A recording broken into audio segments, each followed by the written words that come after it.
now. Ladies and gentlemen, we are back with our Atlantic Division preview with our friend Blain Potvin from the Habs Unfiltered. We are proudly brought to you by our friends over at Boxing Rock Brewing Co., the big beer for the big podcast. And tonight, well, we're going to talk about what everyone is talking about, and that's Kirby Dach. Signed his 3-year deal. Blain, give us a quick synopsis of what you think this deal means and what they're betting on for Kirby Dach. Ooh, the Dach Goose tirade. Oh, okay. Hey, you know his mom and dad's name? It's Hickory Dickory. I thought they got divorced. Ooh. Something about a clock. He was running around with a clock. Ooh. It's hit 12 and yeah. Anyways, this is a kid show. So what do you think of Kirby Dach? Throw it out there real quick for everybody. I think it's a good deal for both sides. I think this is a good gamble on the part of Hughes, betting on the potential for Dach later on in this deal. The 4 years, at the end of the 4 years, he's still an RFA, so they still have team control. Yep. Yeah, it'll be an arbitration year, but they can still get stuff done. And if he does end up hitting his potential, then you got a year or two at a massive discount. True enough. And if he doesn't, and he just turns into a 40-point center, well, 40-point centers get paid $4 million a year. So this is still under that level. Value. Yep. So it gives Dach a really good opportunity to develop without that pressure. And if he does hit that, it gives the team some really good leverage cap-wise for at least a season. But they can probably help graft on a couple of players to help out the team. Yeah, and right now, I mean, where the Montreal Canadiens are obviously not going to be contending for a playoff spot. We don't think so. But, you know, at least this year gives them some salary, obviously, to work towards what they need to with this player to see what they can get out of him. And like you said, if he becomes a 45, 50-point guy, perfect. It's exactly what they need. Our forward game, you know, north-south, he finishes his checks, but he's streaky. He's very streaky. I don't think he's going to hit 30 goals, but I think 25 is a reasonable expectation from a guy making $5.5 million, who's likely going to see a lot of extra playing time in that top six. But to get to your question about who I feel is going to be a bit of a surprise, I'm going to point to Dadonov. Now, Dadonov was a total cap dump. Complete cap dump by Vegas. I mean, you look at what they did to Pacioretty, for God's sakes. They gave him up for future considerations. Yeah. And then went and signed Phil Kessel. So they're not making the best choices, is my point. And now I expect Dadonov, who had 20 goals last year, I expect him to play to that level. And he will not finish the season in Montreal. They will trade him. Yeah.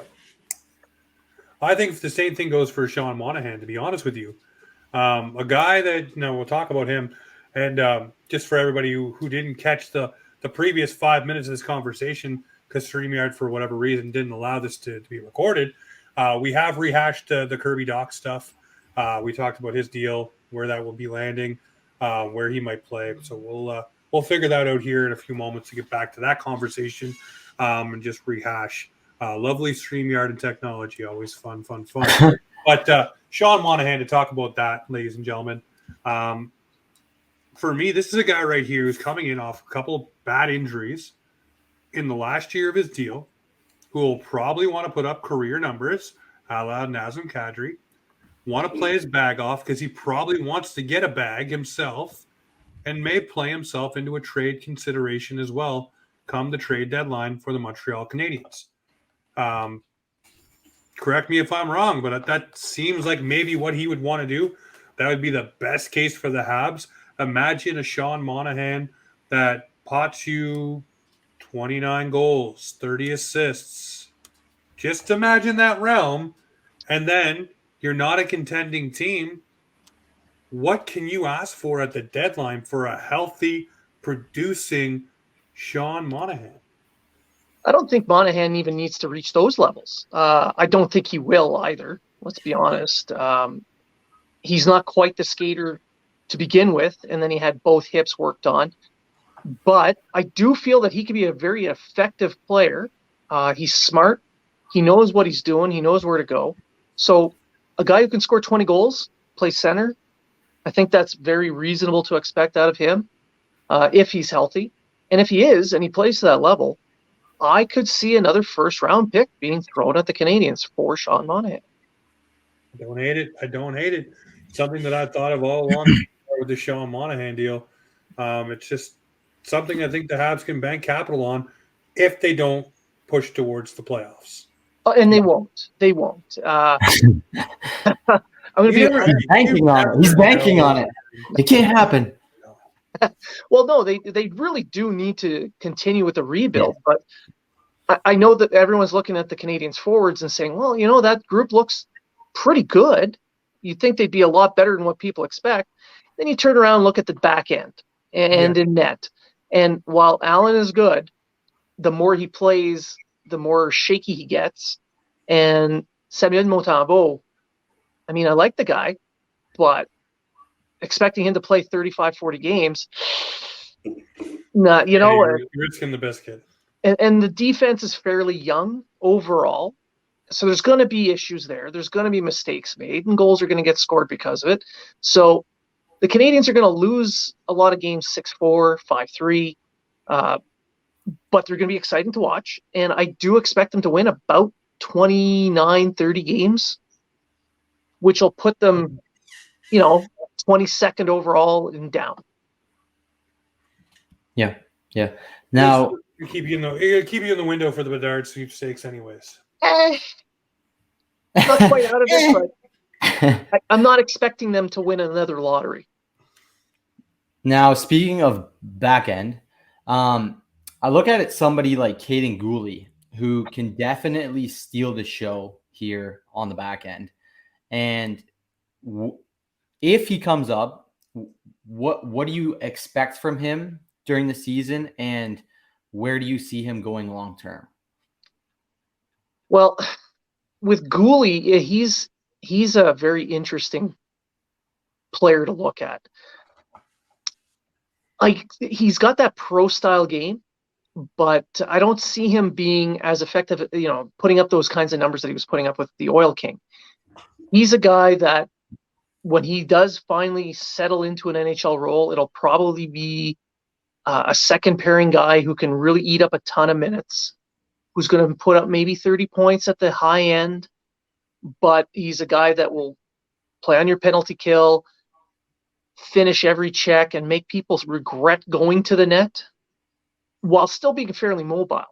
But for this year, I don't expect to see him play more than 25, 30 games. There's going to be a rotation. There's a lot of prospects on the left side of the defense, specifically with Jordan Harris, Arbor Jacki, Norlinder is still there. People tend to forget about him, but he's still in the mix. Corey Schooneman, another player that plays on the left side. There's probably going to have to be a shift where Harris gets some games on the right side to fit everybody in, and it's going to be a revolving door on that blue line. Everyone's going to get a turn. Everyone's going to get some time to play. They're going to use that time to develop the players. That's where all the mistakes are going to come from. They're going to try and do what they can do. And, mistakes are going to happen, and they're not going to get their lunch eaten because of it. That's Marty St. Louis' promise to them. Hey, you make a mistake, that's fine. Learn from it, move ahead. Yeah, he's not going to bench you for it. No. Another guy too. I mean, Dylan, we were talking about this before we jumped on with Blain. Is Barron. They haven't penciled in for a top 4 spot. Obviously, do you see him being part of the evolution rotation here, or is he a guy that they want to make sure gets regular reps to bring him along at the right trajectory? Obviously, with a rebuilding team, he will get his minutes, he will get his chances, but is he another guy that may just rotate in and out here and there? Well, with Barron being on the right side and the Canadiens having precious little in the system for right-handed defensemen, it's more likely he's going to get to play a lot more time.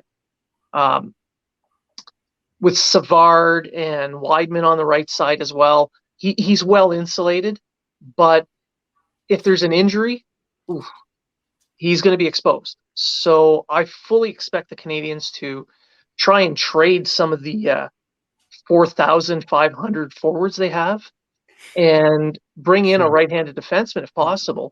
Now, I know there's some really shitty accounts on Twitter going on about how the Canadiens are trading for Tyson Barrie. And if you follow one of those Hockey Insider accounts, delete them because there's no, I have no word as to that happening. If someone like an Eric Engels or John Luke, I don't know, Elliot Friedman says this is happening, then yeah, sure.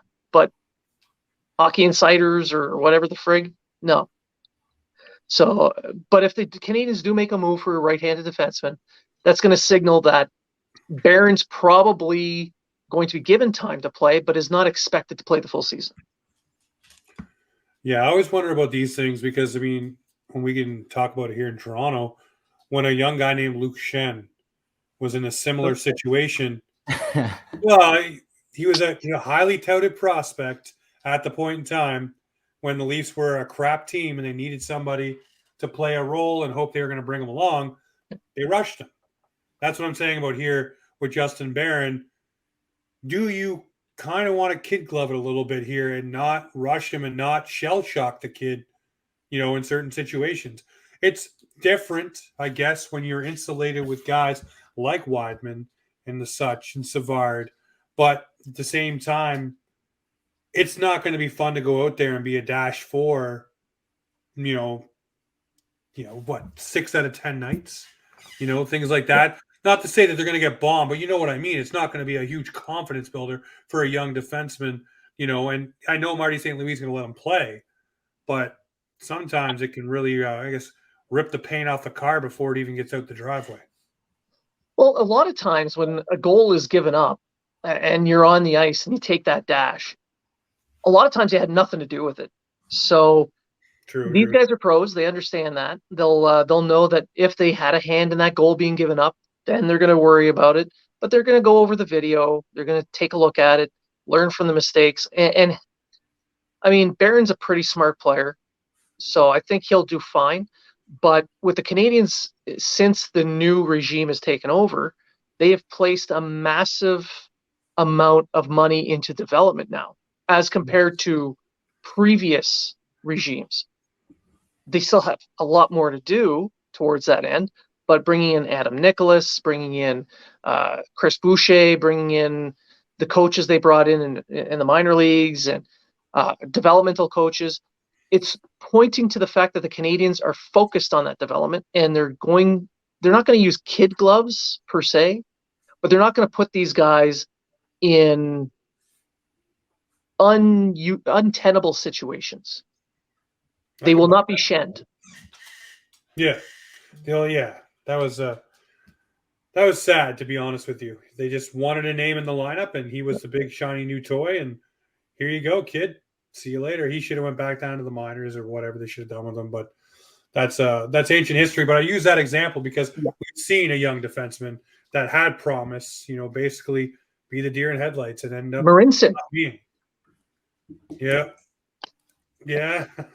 He's just a deer in headlights anyways. End of story. But another good thing about this squad for you guys this season is Marty St. Louis with the guys who are high-octane offense type players, your Suzuki's, your Cole Caulfields. How are they going to benefit this year? What's a full year of Cole Caulfield and Nick Suzuki look like? Is it going to be what we saw Cole do towards the end of the season, which is turn it on and show why he should have probably been the rookie of the year for this crop if he played under St. Louis the whole year? Dilly, you can shake your head, but the way he was scoring at that pace, he could have been a 45 to 50 goal scorer. We don't know. But that's the way it looked. That's the way it looked. And he had full confidence, was wheeling and dealing, doing his thing. It was the swagger Cole of the tail end of the season before where he was burning the Leafs in overtime and jazzing up the Montreal crowd. I talk about young guys getting hyped too soon. He did get hyped. And then he got drugged when he wasn't playing well. But you know what? It wasn't a favorable situation from the coaching staff and all that good stuff that was going on. I watched you guys talk about it. But this season it's a breath of fresh air. So what do you expect from Nick freaking Suzuki and Mr. Cole? I got swagger for days, Caulfield. Look at you go, kid. I'll start with Cole Caulfield. He was on a tear as soon as St. Louis showed up. Yep. It's as if the weight was taken off his shoulders, and they just told, hey, go out and play, kid. And he ripped it up. He had 35 points in 37 games. He was on pace for 50 goals. But this season, I don't see him pulling off that kind of season all the way through. I don't think it's unreasonable to expect 30 goals out of him. He had 22, which was pretty impressive considering he had one goal in his first 30 games. So I think a 30-goal season is possible for him, and maybe even 60 points, which, I'm going to be honest, I'd be excited about, especially with that progression. With Suzuki, he's going to have a lot of weight on his shoulders. That new contract starting out this season, he's going to be about $7.8 million. He's going to be the clear-cut number one center in Montreal, which is something that, it's crushed other people in the past, but I don't think the expectations are there for him to win every game. So he had a career high last season with 61 points, played every game. I think what we're going to see out of him is a little bit of the same, but probably a little bit stronger on the offensive side. I think he's learning to cheat a little bit more on the offense because he goes in pretty deep defensively, and it limits his offense. With St. Louis and his style, he wants him to play up ice a little bit more. Now, as a center, he can't play up ice too far, but I think he's going to get a little bit more offense this year. So maybe 65 points. Do you think that last year Suzuki was trying to, I wouldn't say replicate, but trying to do some of the work that Danault did in neutralizing other teams and being more that defensive-minded center that Philip Danault was for the Montreal Canadiens? He was essentially the only centerman that the Canadiens had all season long. So that role fell onto him just because everybody was hurt. This season, however, I don't see him being given that responsibility all on his own. Christian Dvorak is back and healthy. He's going to take up a lot of that defensive time. We're going to talk about. Yeah, he's going to insulate those young centermen really well, and that's a big reason why he hasn't been traded. They want to give these two centermen, Dach and Suzuki, a little bit more leeway to play offensively. When Christian Dvorak, the old man, I think he's slightly younger than Bunting. Yeah, he's the old man on the team. He won't get no Rookie of the Year, but he'll put in his work. Yeah. So I want to ask this question before we talk about Dvorak. The top nine for the Montreal Canadiens, you have young players scattered throughout. Obviously, veterans will be there, Dadonov, Gallagher, etc. Do you see them trying to disperse the ice time evenly, so to speak, between Dach, Dvorak, and Suzuki? I know Suzuki will get a good, decent chunk. He'll be your clear-cut, like you said, number one. But I'm not talking 22, 23 minutes a night. I'm probably more like maybe 19 and the other guys falling underneath. But more of a balanced load just to get them all playing, just to get them all going. You want Dach to be flowing, like you said. You want him to get his wheels. You want Dvorak, if you can get him confident in playing, I mean, that's a pretty good three centers if they're all playing to their full potential. So how do you see Montreal distributing that ice time and dealing with those three players? Well, I think at 5-on-5, they're going to be looking at more situational play as opposed to just rotating the guys through. Yeah. So if there's an offensive situation where they feel they need to win that face-off to get that shot, Suzuki will probably get in there. If there's a position where they can, on the fly, get Dach out there for an offensive zone entry, they'll do that. I think they're going to end up probably sitting around 18 minutes a game for Suzuki, 16 to 17 for the other two. I think power play is going to be a heavy factor in the overall time on ice, and Suzuki's going to take up a lot of that power play time. Oh, yes. But, I mean, that gives them an option here, too. I mean, I know you have Dadonov. I know you have Gallagher. But, I mean, if you ran a power play of, like, Suzuki, Caulfield, and maybe on the backside of things, you know, put a Dach or put a Dvorak back there, right, just to be that extra fourth forward, and then sprinkle a Gallagher or Dadonov as your veteran dude on the power play. That doesn't sound too bad. Also gives them a little bit more minutes, but you can also swap that in and out, see what works, see what doesn't. And that might be what they're leaning towards. Obviously, you got to fill out power play card number 2, but a lot of teams are leaning heavily on one unit now. So, I mean, maybe they load up one. Well, yeah, I expect them to load up the first unit as much as they can, probably with 5 forwards. And it depends on the style of power play they're going to use. Are they going to use the 1-3-1? Are they going to go with the more traditional 1-2-2? It's hard to say right now without training camp having started to see what kind of ideas they're putting out there. But I do expect them to, you know, play a little bit more risky, especially now with Robida taking a spot on the Canadiens coaching staff. He's a development guy as well, and I know he's a hardcore defenseman, but who better to break down how to beat a defense than a defenseman like that? So I can see a 5-man power play to start with the first wave. Second wave, you put some of the younger guys on there as well. Give them a little bit of that garbage time, that last 30, 45 seconds. See what they get. Absolutely. All right. No, I'm liking what you're saying. I'm buying what you're selling. Another guy that is with the Montreal Canadiens who may not start the season, as we learned today, is Paul Byron. May not be ready to go. May actually end up on the LTIR to start, from what Ken Hughes said. What will he bring to this team? Where will he fit? He's another forward that, again, has speed, can do things, different things for this team. But we're already talking about 3 centers right there. We're talking about guys on the wing all throughout. Where does Paul Byron fit in all this when he finally does come back healthy? Well, Paul Byron is one of the assistant captains with the Canadiens currently. The new leadership core hasn't been announced yet. I fully expect the captain to be named at the golf tournament in about 5-6 days. So Suzuki wearing the C is what I expect to hear. Whether or not Byron keeps an A, he's still part of the leadership group. So he will start the season on the LTIR. I mean, his recovery from the hip, it doesn't seem to be going as well. I haven't seen any video of him skating as of yet. So I fully expect him to be on the LTIR. Now, once he returns, they're going to have to move guys out. And where does he fit? Likely on a 4th line, likely doing some penalty kill time, hoping that the speed is there. And if it's not, it's his last season with the Canadiens either way. So we'll see what he gets. True enough.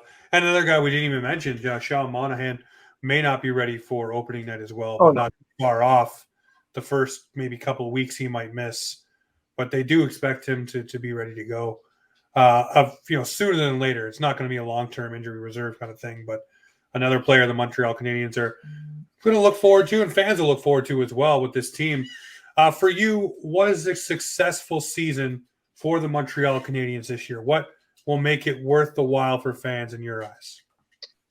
Well, last season started off with the Canadiens getting blown out of the water every game. I think they set a record for the most games where they gave up 5 goals or more in club history.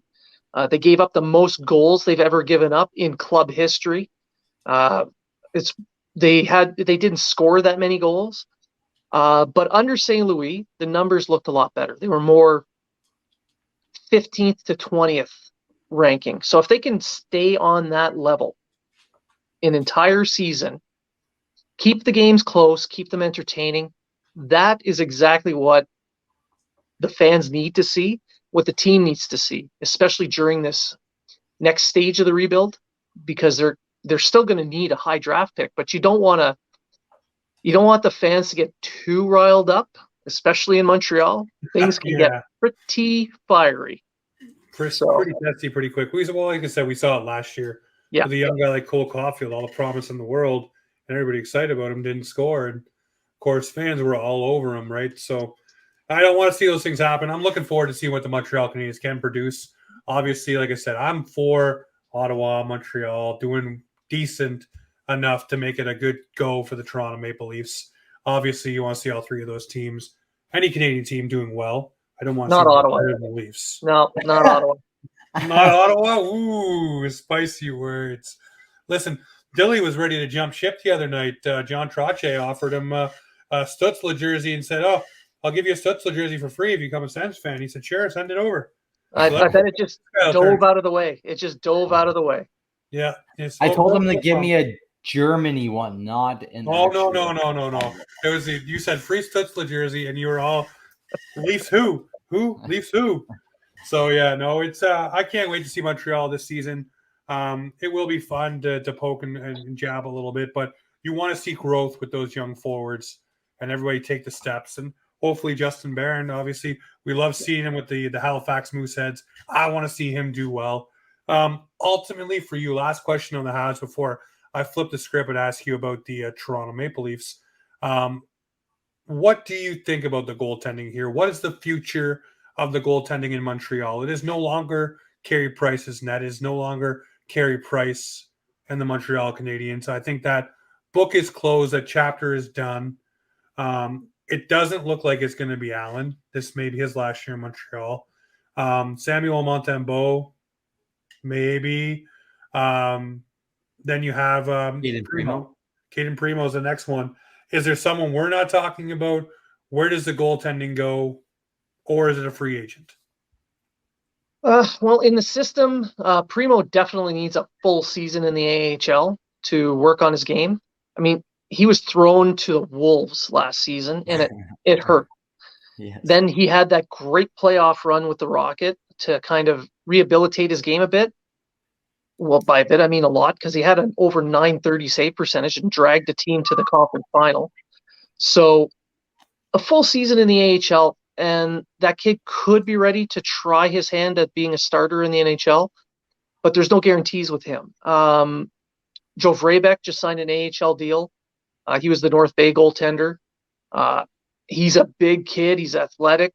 It'd be interesting to see how he works out. But there's a guy that they don't talk about too much. He's down in the NCAA, playing with Ohio of Miami, and that's Jacob Dobbs. That kid put up some great numbers in the NCAA. Excuse me. And in a couple of years, maybe he's the one that's knocking on the door. Yeah, true enough. But they really do need to look at draft some more goaltenders. They might have to go and trade for one, because right now there's no surefire future goaltender in this system. So that's the last thing they should be worrying about in this rebuild. They really need to worry about building the style of play they want, that blue line that you need for success, mobility, puck movement, some forwards who can take advantage of that. Then you can go looking for your goalie. All right. Dylan, I have one quick question. Yeah, fire in.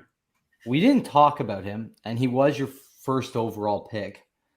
Slafkowski, does he break into the lineup this year, or are they going to put him in the AHL to develop him this year? I think he's going to start the season with the Canadiens, and it's more likely to do with the fact that guys like Byron and Monahan are going to be on the LTIR to start the season. So there'll be an opening. And his first season is getting burned no matter what happens, whether he plays 9. It doesn't matter. The key number for him is 40 games. If he hits 40 games, that's a year towards his UFA seasons starting at 26 instead of 27. He'll start. And how he does from that point will dictate If his play is, he's a top 9 guy, guaranteed, they'll make room for him. But if they see any chinks in the armor, he will go to Laval, and they'll work on developing him there. The development is they're not looking at getting the best player this year. They want this guy to be a star for a few years down the road. No, I can see that. I can see it. Again, we talked about shell-shocking guys. You want to make sure this guy is ready to be in your top 6 and ready to play with the Suzukis, the Caulfields, when everybody's rolling and it matters. You want this guy to be ready at that point. And if he's got to go down and dominate Laval, let him go do it. Let him just destroy it and let him walk in with the biggest swagger walk ever next season because he just ripped apart the AHL and he's ready for the NHL. And this kid's got swagger, and he is freaking huge. My hand still hurts from him. When I met him at the draft, he shook my hand, and I think he crushed it. Like a can of fuck off Lagerdale. That's what I use as a painkiller. Goes down, awesome. All right, so we'll switch gears here to the one on my shirt.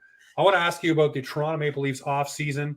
A lot of people saying that the Maple Leafs did not do well, that they've downgraded, that the team's worse.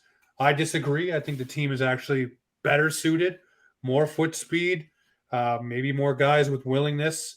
Yes, Jason Spezza and his face-off prowess, not there. But that aside, I really do think the Nick Aube-Kubels, the Cadets, young players like Nick Robertson, we talk about our own guys trying to crack this lineup and do some damage after doing pretty well in the AHL with his injuries last year, still put up really good numbers. What do you see for the Toronto Maple Leafs? Is this team a team that can go and take that next step in the playoffs? Or are Leafs fans just going to be heartbroken all over again? Yeah. So I don't see the Toronto Maple Leafs being that much better or worse than they were last year. I think they kind of tread water a little bit.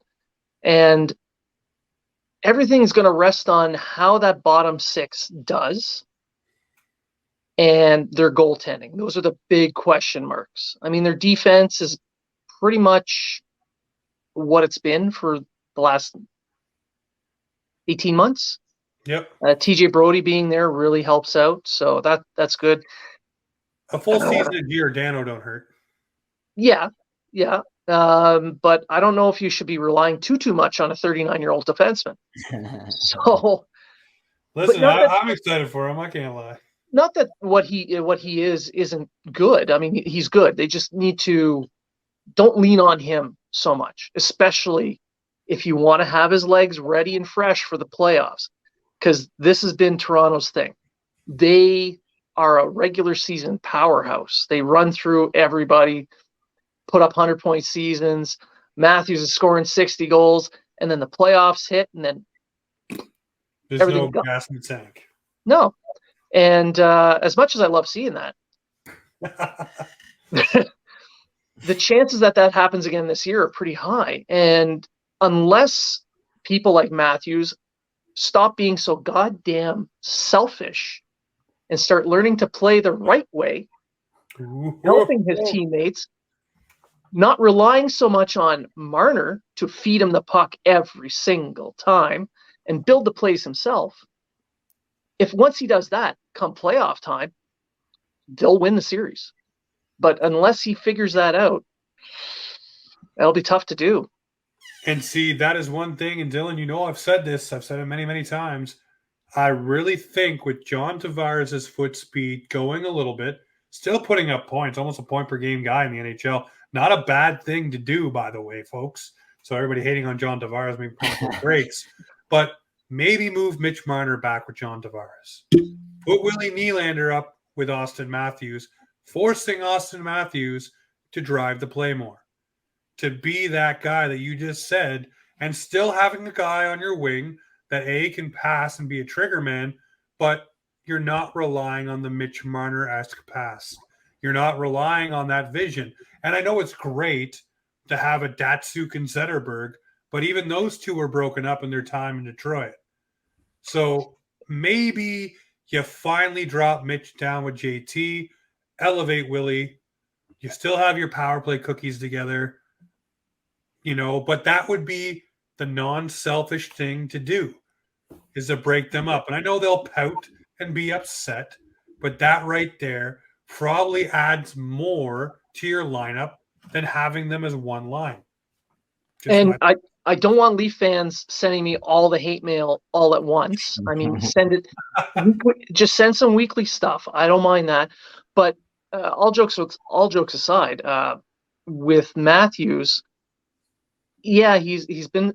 I say he's selfish in that he cheats onto the offensive side. I know he's getting all kinds of tire pumping for being a two-way guy, but oh my God, he's okay defensively. I will tell you this: his 200-foot game is growing from where it was. It's much better, and if he steps, pulls back on the offense a little bit, works on that defensive side just a little bit more. Like it's more about a balance, because he can do it. It's just he doesn't want to.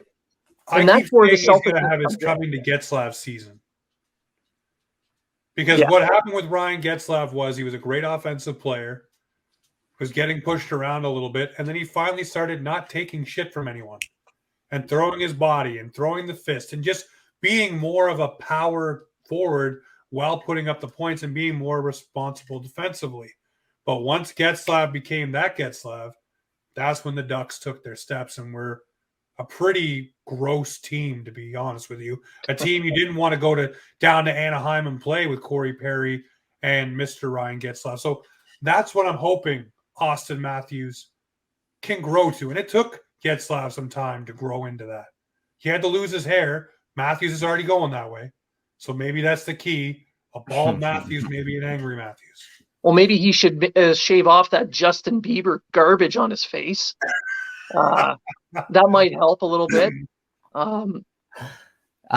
Maybe he'll be allowed near a school at that point. Oh, wow. Wow. Look at this guy going in on Austin Matthews. Look at you go. Mark my words, Bunting is going to have a phenomenal year. You know what? I think he will do really well. And especially if he is placed with Marner and Tavares. If you put him on that line, I don't think it'd be out of line to say he can get 30. You really there you're in the same wheelhouse as me. Yeah. And I would love to see Nick Robertson get a shot with Who's Austin Matthews. Nick Robertson. Who? Listen, you know me as well as anyone. I have not been on the bandwagon of saying he's better than anyone. I've always been on I just want him to come and play. And we talked to Mark Seidel. You know Mark. Yep. We talked to a few people who believe in this kid. And Mark said this year that if he's given the opportunity to play in a top 6 role, he could be a 25 to 30 goal scorer given the opportunity. If he gets a chance to play with Austin Matthews and William Nylander on a consistent basis, not just here's a week and it didn't work, we'll see you later. No, let him work his kinks out and get going. That might be a formidable top 6. Then we just talked about the depth. Move Kerfoot down into your bottom 6. Holy smokes. All of a sudden, you have Kerfoot with Engvall and Yarncroke. You have Camp down at the bottom with Kubel and Gaudette. Finally, your lineup starts to shift down, and guys may be playing in positions they're supposed to. But the big one for me is move Marner with JT. Because you elevate JT's game. You take nothing away from Marner because he'll still be Marner. He'll still do his passing and his thing just with JT. You put Bunting there, then you got a guy who's going to beak and draw penalties. There's Matthews getting his power play opportunities. Why not? Why not just freaking try it?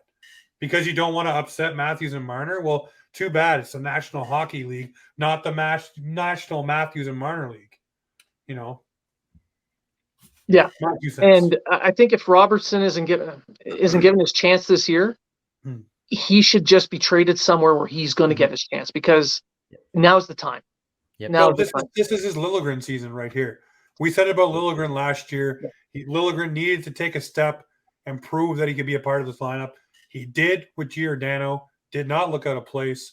This is Nick Robertson's year. This is the make or break, in my opinion, for Nick Robertson. I don't care he's 21. This is the year you got to step up, lace up your skates, and play with the big boys and show what everybody got excited about with you in the bubble where you scored the goal against Columbus and everybody thought, we have something here. Yep. Then he got injured. Injury. But last year, even with the injuries in the AHL, he put up good numbers, which is what you want to see. You want to see growth.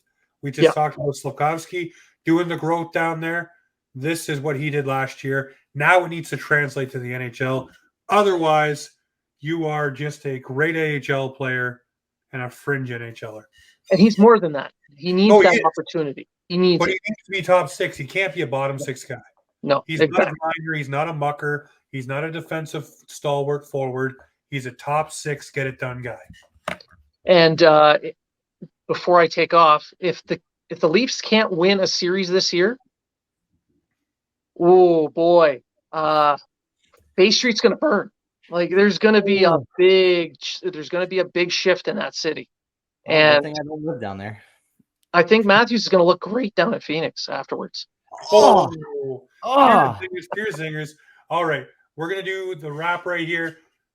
Guys, this has been the Habs Leafs season preview, the Atlantic Division, with our man Blain Potvin from Habs Unfiltered. Obviously, we are brought to you by Boxing Rock Brewing Co.'s Puck Off Lagerdale, the big beer for the big podcast, which is right here with Offside and our friends from Habs Unfiltered.